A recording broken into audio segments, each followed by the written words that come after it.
John, tell us about St Kilda's form against Footscray.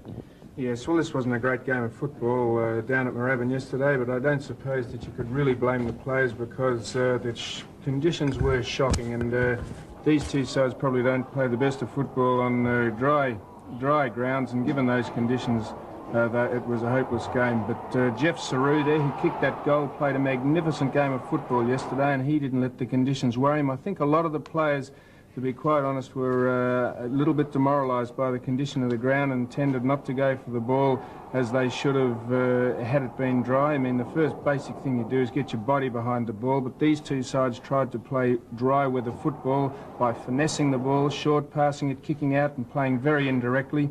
But there was some good individual clashes there. That Thomas that just cleared the ball then had a tremendous duel with Templeton, and it is really a tragedy. I know it's been said before that Templeton hadn't played for Footscray all year, but he is a magnificent player, Templeton. He took some great marks and contributed very well on a half-forward line that only had kicked 38 points for the game.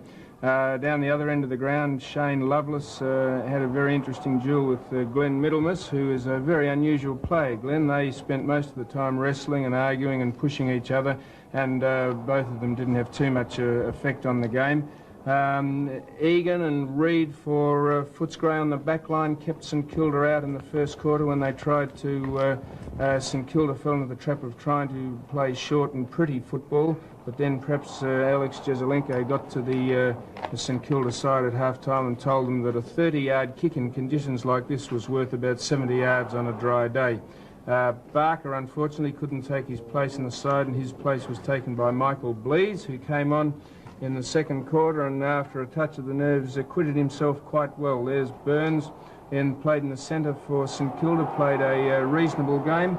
Elphingston, who ruck-rove to Jeff Saru, was a dominant player during most of the game. Bluey Hampshire there was quiet because Jeff Saru completely eclipsed all that came before him. There's Stan Davidson, who had an effect with his partner Hawkins on the wing for Footscray, and all in all, I don't think these two sides would have a great deal to look forward to for 82.